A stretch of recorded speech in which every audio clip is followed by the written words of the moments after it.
In this video, we're going to learn about Myanmar's military coup. Why did it happen and who is going to benefit from it?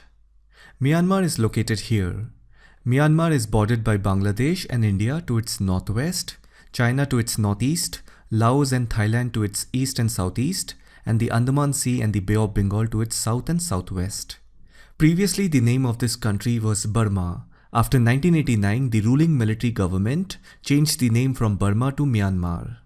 The capital of Myanmar is Naypyidaw, and the estimated population of the country is around 5.4 crores. Myanmar is the largest country in mainland Southeast Asia. Some of the main cities of Myanmar are Yangon, previously it is known as Rangoon. If you remember the last Mughal emperor of India, Bahadur Shah Zafar, he was found guilty during the 1857 revolt, and the British sent him to Rangoon for life imprisonment, where he died in 1862. Mandalay is another popular city in Myanmar. And then of course the capital city or the administrative capital, Naypyidaw. Now coming to religion, 90% of the Myanmar population practices Buddhism, and that is how it becomes the main religion in Myanmar. If you are aware, Buddhism is divided into three branches: Theravada Buddhism, Mahayana Buddhism, and Tantric Buddhism. Theravada is believed to be the oldest as well as the most orthodox form of Buddhism. Apart from Buddhism, there are some who practices Christianity, Islam and Hinduism. And then comes the remaining population who practices other forms of Buddhism. Myanmar is rich in natural resources that include natural gas, petroleum, timber and valuable minerals such as gold, tin, rubies and jade.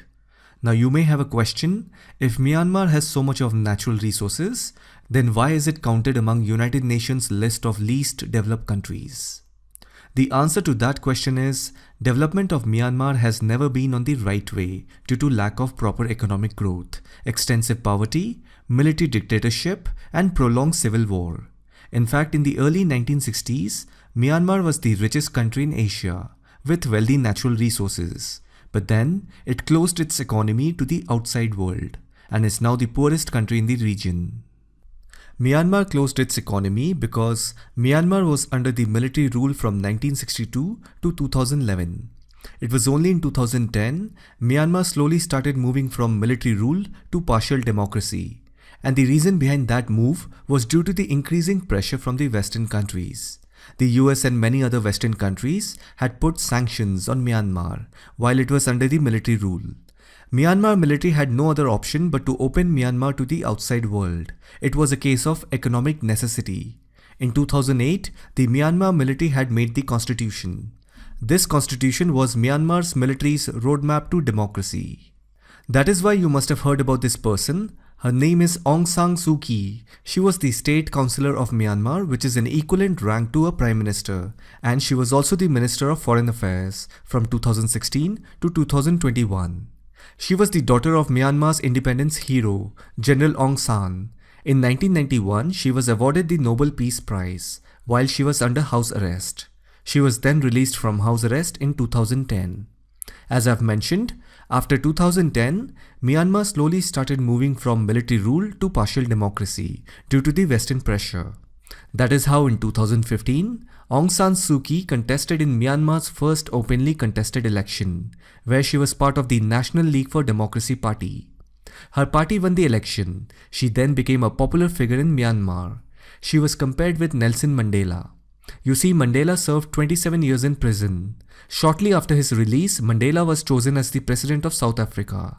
In Aung San Suu Kyi case, she spent nearly 15 years under house arrest. She received the Nobel Prize when she was under house arrest. She became the State Councillor of Myanmar in 2015, which is a similar rank to a Prime Minister. Although the Myanmar military accepted the partial democracy move, but they still wanted to maintain their authority and supremacy. Myanmar has a bicameral legislature. If you look at the lower house of Myanmar legislature, it consists of 440 members who are called the members of parliament. Out of 440 members, 330 are directly elected through the first past the post system, and the remaining 110 are appointed by the Myanmar Armed Forces. That means the Constitution of Myanmar allocated its military a 25% of seats in parliament. That further means that the Myanmar military has veto power over constitutional amendments.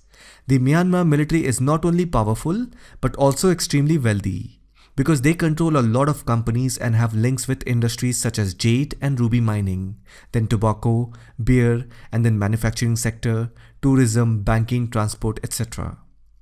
Last year, on 8th November 2020, Aung San Suu Kyi again won the general elections.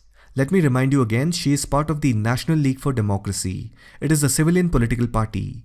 So what happened was on 1st February 2021, she was arrested by the Myanmar military and put under house arrest. This is called as a military coup. The meaning of the word coup is the removal and seizure of a government and its powers. Now the question is, why did this military coup happen? It is said that the Myanmar military has accused Aung San Suu Kyi and her party NLD for doing irregularities and voter fraud. In simple words, the Myanmar military is appealing to the election body of Myanmar to look into the matter and inquire whether this civilian government, which is the NLD, whether or not they have won the election in a free and fair manner. But so far there has been no evidence of voter fraud or malpractice. It is also believed that Aung San Suu Kyi and her party NLD wanted to bring some constitutional reforms after the 2020 election, through which first thing they wanted to do was to get rid of military role in politics and governance. And obviously the military did not like it, because this way the military will lose its authority and supremacy in the country. And also the fact that 25% of the MPs were from Myanmar's armed forces. So to bring any change through constitutional amendment, the civil political party has to gather a minimum of 75% vote in the parliament. Only then any amendment or bill would be passed in Myanmar's parliament. Although Aung San Suu Kyi's party has the absolute majority by securing a total of 396 seats in the 2020 election, the party won 258 seats in the lower house and 138 seats in the upper house. To win absolute majority, a party needs only 322 seats, so 396 is well above the mandatory requirement. The main opposition party is the Union Solidarity and Development Party. It is believed that the USDP is usually military-backed, and the politicians in this party are former military generals. This party has managed to win only 33 seats, 26 in the lower house and 7 in the upper house. Needless to say, under Myanmar's 2008 constitution, 25% seat in the parliament are reserved for Myanmar's armed forces. As I've mentioned, Aung San Suu Kyi and her party NLD wanted to bring some constitutional reforms after the 2020 election. Apart from that, she and her party has also appealed to other ethnic local parties in Myanmar to come together to form a unity government. This was the first time that the ruling party had made such an offer.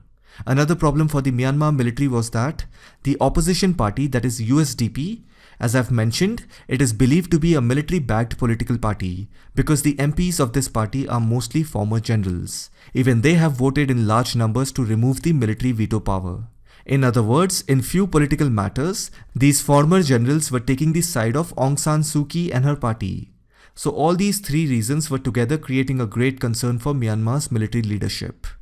Let me again tell you what all changes the National League for Democracy wanted to bring after winning the 2020 election. One of the proposed changes was to lower the minimum required percentage for parliamentary approval for constitutional changes. As per the 2008 Myanmar's constitution, 75% of the MPs have to be in favor of it. The ruling government wanted this number to be at 70%. The second thing is that Myanmar's parliament continues to be dominated by the army and former generals. So the civil government wanted to bring some constitutional reforms so that they can get rid of military role in politics and governance. So these are the main reasons behind the military coup in Myanmar. Now the next question is with respect to international relations. Who is going to benefit out of this military coup? Let's talk about big nations. India is in favor of democratic transition.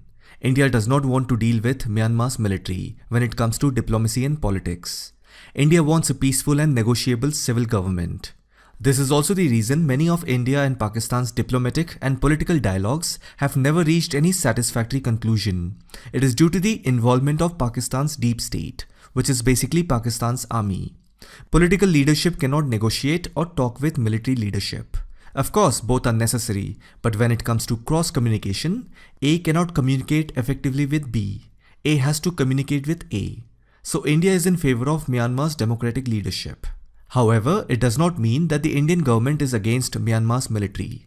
Because Myanmar's military has often been supportive and helped India to crack down on northeast militant forces that have their bases set up across the Myanmar borders. India shares a long land border of over 1,643 kilometers with Myanmar, as well as maritime boundary in the Bay of Bengal. 4 northeastern states, Arunachal Pradesh, Nagaland, Manipur and Mizoram, have a boundary with Myanmar. Myanmar's military has been supportive and helped India many times. The IMBAX, India-Myanmar Bilateral Army Exercise, is a regular occurrence that brings both the armies together for joint exercises, operations and trainings. This is the reason India has maintained close relations with the Myanmar military even after the democratic government came into force. India has also supplied 1.5 million doses of COVID vaccines to Myanmar, even while the Western countries have put pressure against Myanmar's military leaders following the coup.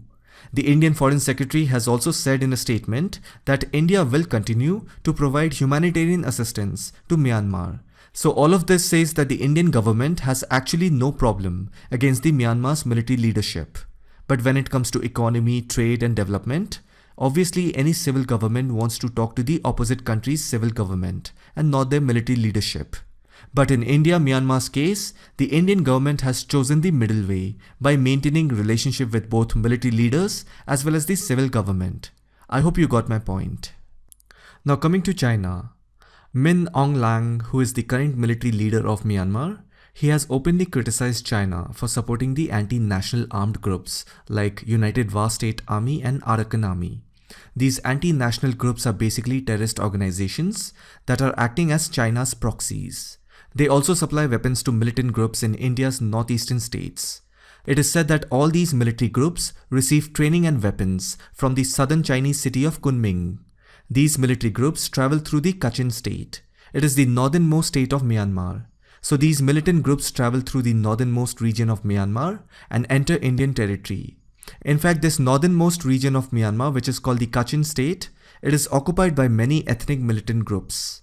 They are designated as militant groups by both the Myanmar as well as Indian government. And the aim of these militant groups is to fight for independence or greater autonomy. China takes advantage of them by giving weapons and training. First, they give it to the armed ethnic groups in Myanmar. Through them, they supply further to the Indian rebel groups in northeastern region. In Jammu and Kashmir, how the Indian army is fighting the Pakistani proxies. Similarly, in the northeastern region of India and in the northern part of Myanmar, the armed rebel groups are supported by the Chinese, and hence they are also called as Chinese proxies. So the Chinese leadership has nothing to gain from this military coup, because Myanmar's military leadership is not that fond of Xi Jinping. However, if you are aware of China-Myanmar Economic Corridor, it is part of China's Belt and Road Initiative, wherein China wants to reach the Indian Ocean, passing through Myanmar's city of Mandalay to the coastal region of Kyakpyu. It is similar to China-Pakistan Economic Corridor that connects China's western province of Xinjiang to Karachi and Gwadar on the Arabian Sea. By developing ports such as Gwadar and Kyakpyu, China aims to lower its strategic dependence on the Malacca Straits. Presently, almost 90% of Chinese trade passes through the South China Sea. This is the reason China is making more economic corridors like CPEC and CMEC by doing debt trap diplomacy. So what I'm trying to say is that the Chinese leadership has been very cordial with Myanmar's Aung San Suu Kyi's democratic government. Last year together they have signed many deals in areas such as politics, trade, investment and communication. In fact, many people in Myanmar, especially the youth, are protesting because they feel China is involved in supporting Myanmar's military coup. However, it is difficult to see any angle as to how China can benefit from this coup. As I've said, China had solid relations with the civil government. China also stood by Aung San Suu Kyi's government when it faced international backlash over the crackdown on Rohingya Muslims. So in many ways, the relationship between China and Myanmar has been stable under Aung San Suu Kyi's leadership. So I don't think a military coup in Myanmar is in China's interest. In fact, China needs Myanmar to be a normal and stable country. Only then China can succeed in its economic and strategic plans.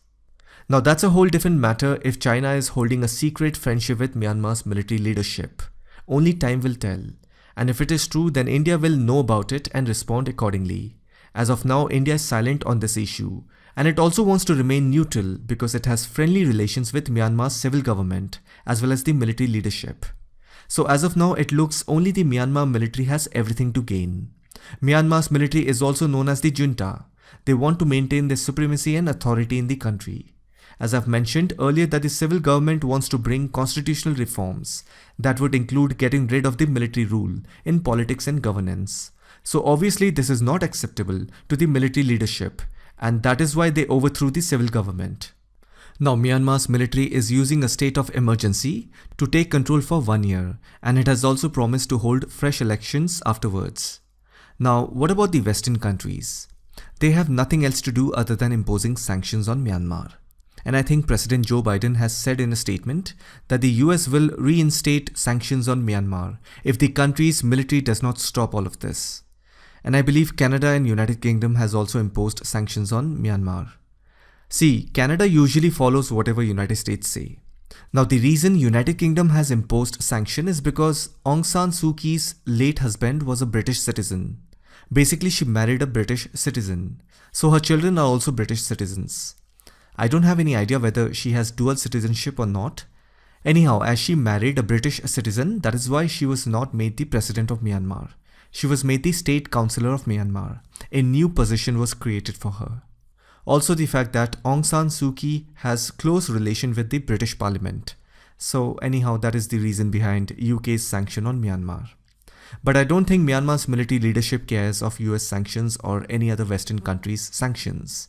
Even during the Rohingya crisis, the West collectively condemned the actions of Myanmar's military, and in return, Myanmar did not care about it. And there is a reason for that too.